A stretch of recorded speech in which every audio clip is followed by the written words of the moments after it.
Good evening, lovely tubers. White Mexican back again for a mail day opening for you guys.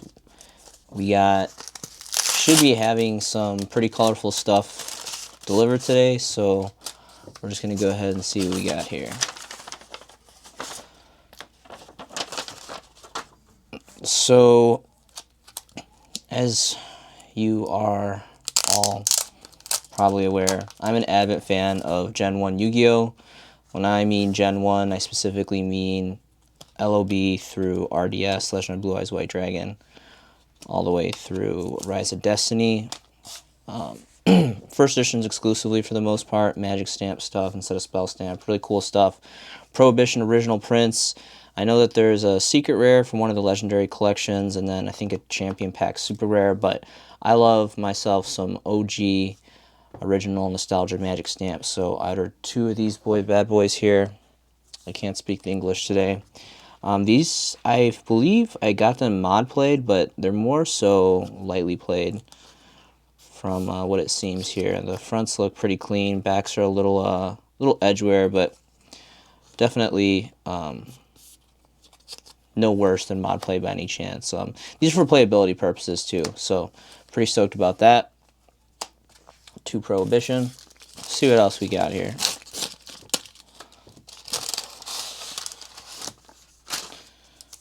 So if you guys watched my Market Watch, I had a little section about a few of the Megaton extra deck cards that are insanely affordable right now. Some steal deals, this being one of them. I do like the original core sets more, but they're over like double the value of the tin reprints. The tin reprints are like literally like a bone a piece, not even that. So this was a bulk buy investment. I do think that this card, being that it's generic, being that it's got really good stats, and it just has an insanely good effect that can be deployed in almost any deck to great value. They put this in really weird. I believe that this is definitely going to articulate value past the bone mark. So I bulk buyed, did a bulk purchase on some of these. I really don't like the way they package this. I mean, it's kind of creative, I guess. It protects the cards, but kind of annoying to open up, but it is what it is. Alright, so let's see here. 1, 2, 3, 4, 5, 6, 7, 8, 9. So it looks like it's going to be a set of 18. Yeah, so set of 18 Prismatic Secrets from the tins. It was the tins last year from 2023. Pretty solid. Again, this amongst many other Prismatic Secrets, specifically from the 2022 tins too, but more specifically last year's tins, being that they're fresher, newer, a lot more replenished on the market. These are just insane. You just can't bypass such a steal deal. Again, when I sell on TCG Player, when I push on TCG Player, I have my payout settings set so that it's all store credit. Anytime I sling cardboard on the website, it goes instantly into store credit, and that is how I purchased all this cardboard that you're seeing in front of you and that you will see in front of you now. It is something that I never really considered before until one of my personal mentors in Yu-Gi tubing, V, also known as Yugioh Paisano. He made a mention about it in one of his videos very briefly, and it really stuck with me. It really resonated, and I really liked the idea, and it has been phenomenal. And I have invested very heavily the last couple months using that process, theory, technique, whatever you want to call it, preference, and it's been great because I haven't paid a single cent out of pocket for several months for this game, outside of, like tournament fees, like specifically from investing, from buying offline. It's just been really, really great. So I definitely highly recommend it for you guys too, if you guys sell online as well. So this is a bigger one with a big-ass Fragile sticker, so I feel like this is going to have some quarter-century secret rares. So let's see what we got here. Be careful. We want to Make sure we're not cutting the actual cardboard that's valuable in here. Big blue envelope, mystery. Let's see what we get here. Put $315 insurance on this packet, so I can't remember. I know that, again, I've been accumulating store credit like crazy, and I've just been procking off, doing rarity upgrades, specifically for the rarity collection for a lot of staples, which looks like what the majority of this is. I paid a little bit of a premium tax on these because I wanted playsets, and that's just kind of the way, like, master of the market. If you have a playset or more of a card, a very desirable card like these high rarity staples, you have the right to charge a little bit of a premium tax, and that's within your right. So I believe it was $75 a pop for the imperms, which was, you know, very, very expensive, very gorgeous. I love them. I mean, I personally love these more than the altis. People say the altis, technically hierarchy-wise, higher rarity than 25th quarter century, I would say, for most players, but this aesthetically just blows the alti out of the park. I think the alti's a little faded for the more North American print, and I just, you know, this just looks gorgeous. Anywhere, any place, this looks amazing. So, and I think it was like 23 or so, 21, 23 a pop for the Dark Ruler, and I believe I paid $8 for the Golden Lure. And this is going to complete my set. Well, it's going to complete my set for Border and the alternative 25th century or 25th secret, whatever, however you call it, for Golden Lord. I'm an avid Outlich player. I love zombies. I love Outlich, so I'm super, super stoked. Now I have my playset of Max Rarity, Golden Lord, and my playset of Border for my anti-meta stun, Advent anti-meta player, Dyna, Thunder King Rayos, Banishers, Radiance, and Borders. I love all that good stuff, so that's cool. And soon enough, I'm going to be showcasing, like I said, I've been stocking up my... Oh, damn, this has got some, like, crazy edgeware there. It's fine. I'm going to play these in my deck anyway, so it's really not that big of a deal. They're going to become quickly, lightly played. I bought them all as near mint. This too, man. That's crazy. I wonder if this is, like, out of the pack, or there was just, like, crazy handling on these cards. I'm not sure. The Border and the Outlich were fine. I don't know what's going on with these Dark Rulers. Like, all three of them have these little, like, flaky edges right here, so I'm not sure. It sounds like maybe it was, like, damaged. This is a brand new set, too, so there's no reason for these to have that much of edgeware, but whatever. It probably just dinged from the pack, so not going to fault the seller. Again, I mean, my most important thing to me was to get the play sets of these so I could have Max Ray. Damn, that's crazy. Even this, the imperns, it's got to be factory error, because literally, like, all of these are hit in the same place. Here we go, right here. The, I guess technically the bottom left corner. Very strange, but doesn't matter to me. The front is immaculate, and that's all that matters. This is going in a sleeve. Again, these are all going to become lightly played, so I could give 2 hoots less if they're not near mint, because these look sick, and they're going immediately in the decks that are actually running these cards. I'm actually not on Imperm right now. As you guys probably are aware, I'm playing Kashtira, and I cut my Imperms for Raigekis, but, you know, everything cycles in the world of Yu-Gi-Oh! So next is going to be this fat package of goodness right here.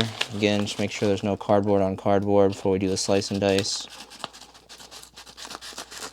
Looks like a pretty fat stack, so this is probably another pretty pricey order.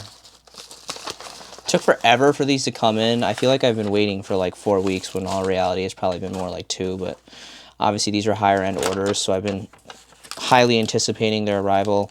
Nice. Interesting. So these are...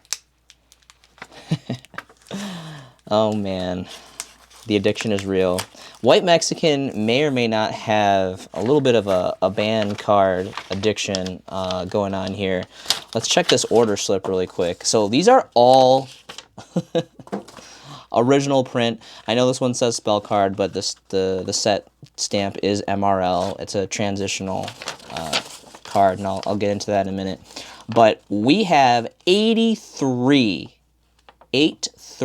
super rare original print confiscations. Yes, ladies and gentlemen, I invested in 83 copies of this card. This is how much the White Mexican loves Forbidden Ban cards. And get this, the best part is they were 0.50 a pop. Can you believe that? A half bone for original print, magic stamped confiscations. They are unlimited, but that's completely fine because the original print, besides the ones that were the transitional periods, which we'll get into here shortly.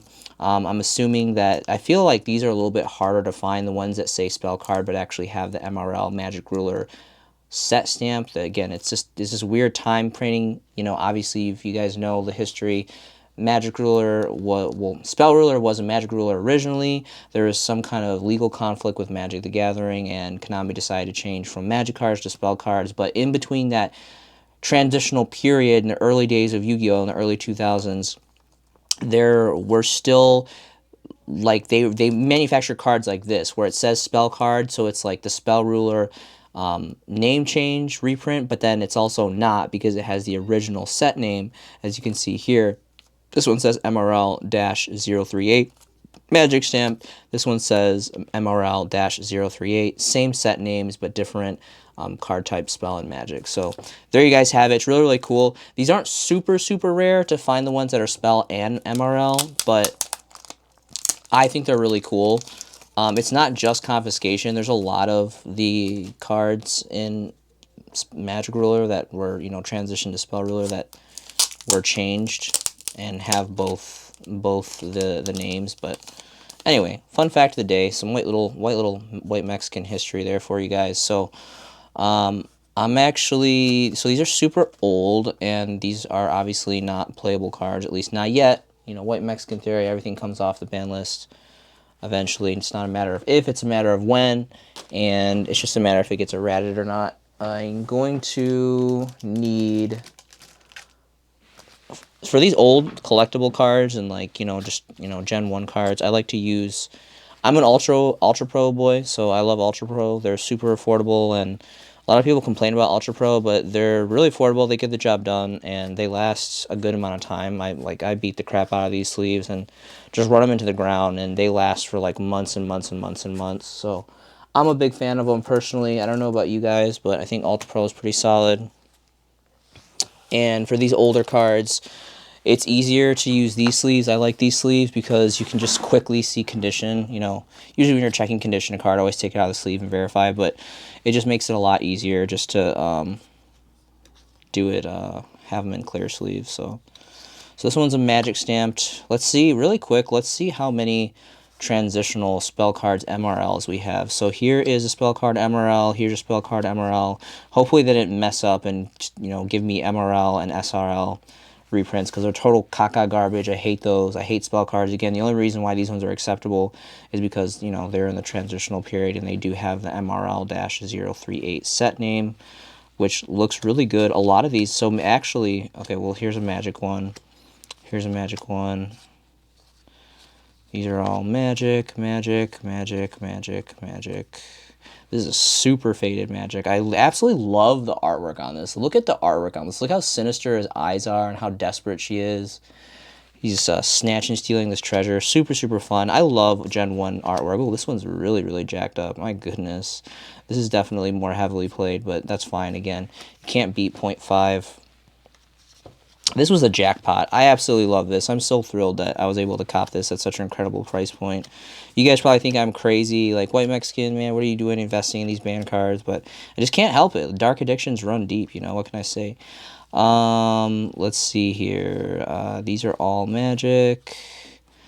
These are all magic. Yeah. Those look like those are all magic there. So it looks like there's only maybe about five that were transitional from that stack. I don't remember if I went through this stack or not. I'm getting old, poor memory. These are all magic. 90% of this video, oh, that's super cool. There's kind of like a different texturing on that one. 90% of this showcasing video is literally me going through confiscations. Absolutely love it. That's probably something you're only going to find at the White Mexican Autumn's Allure dot YouTube channel. So this one says spell, and this was MRL. So this one's a transitional. So yeah, as you can see, the transitional ones are a lot more rare. We have this fat stack here that are all original Magic stamped MRL. And then these 6 right here are the transitional ones that are spell stamped, but they're the MRL set stamped. So that's quite okay. Not really too concerned on condition again, as long as the card isn't like have like water damage or isn't like just creased in half, bent in half, or like ripped or shredded. Pretty solid. Again, guy invested in 83 of these. Later on, I'm going to count to make sure I actually got 83 because that part's important. But other than that, like, this was just so incredible. Again, like, literally 0.50 on the dollar for these. So incredible. And the best thing was this was all store credit. This is all cardboard paying for itself through other cardboard, which, you know, you just doesn't get any better than that. All right, for time purposes, because I'm sure you guys don't want to see me sleeve up 83 copies of this extremely legendary card, I'm just going to go ahead and move on, but there you guys have it. And again, so 6 to the rest on the ratios. Actually, 7. This is actually 7. 3, 3, and 1. So 7 out of 83 were the transitional, whatever you want to call them, transitional ones, and then the originals. So really, really cool stuff. Really happy about that. Moving on here, it looks like we have one more package here. I was hoping that I was going to get more of my quarter century stuff. This is kind of like just to start. I really dug in and got a lot of the quarter century stuff, so I was hoping to kind of get that all together so I could showcase that for you guys. We got a fat stack right here of, so I'm like eating my words as I spit them out of my mouth here. Fat stack of quarter centuries right here, so this is going to be pretty cool. So we got a playset of Luna. Sometimes Dark World proc this at 1. I believe it's to bounce back Ceruli as a secondary option if you can't get into your security dragon, if I'm not mistaken. These ones don't have the little damage on the back. These are definitely a lot more accurate as far as conditions for near man. Again, it doesn't matter because like these are playsets that I'm just going to play in the instances that I decide that I need to run these cards. You know, some generic stuff, you know, like Dark Law, Super Poly, not Super Poly, Mass Change 2, I believe it is. Really, really cool. You know, the alties, obviously, like, the alties are going to completely blow out these 25th quarter century secrets, but still, like, you guys just, that just looks gorgeous. You can't tell me that these makeshift wannabe Starlight Rares are just not completely gorgeous. Alright, so we got some Lunas, we got some Dark Laws. I have my other 2 Mud Dragons in my binder. So again, I forgot, I totally lost my train of thought. So again, I've been building up like max rarity, well, max rarity per se, like the rarities that I prefer personally. And I want to showcase that binder because I'm really proud of the side binder / hand trap binder that I've been building up. And I think every Yu-Gi-Oh player, to help save time and to be super organized, it's really, you know, luxurious to be time proficient and organized. And I really think that the ultimate side binders really, really help, you know. So keep an eye out for that. That's to be announced here eventually. And I'll do a showcasing of that, and it's going to be pretty cool. Have some summon limits here. Again, Advent anti-meta player, so that's always fun. I don't think that we're going to get a higher rarity of this anytime soon. It was really random, honestly, that they made this a quarter century secret, but I'll take it. It's an amazingly powerful card. Still at 3. Very, very powerful. So yeah, the 3 Lunas, 3 summon limits, 3 Dragostopelia, the 1 to finish up my playset of Swamp, and then 3 Dark Law. And getting into here, we got some Lancias. These are going to replace my standard secrets. This card is actually really good against Kashtira. There is a local Centurion player here in Syracuse, New York, that sides this against me, and It's pretty good. Having a hard time getting this in the sleeve. There we go.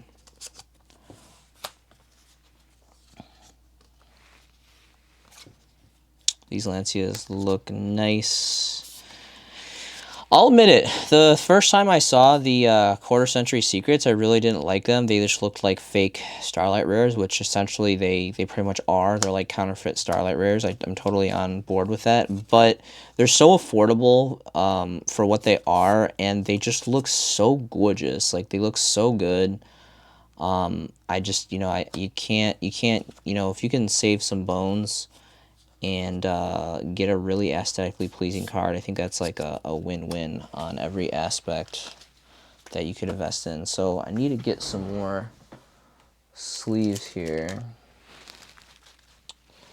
So here's some more sleeves.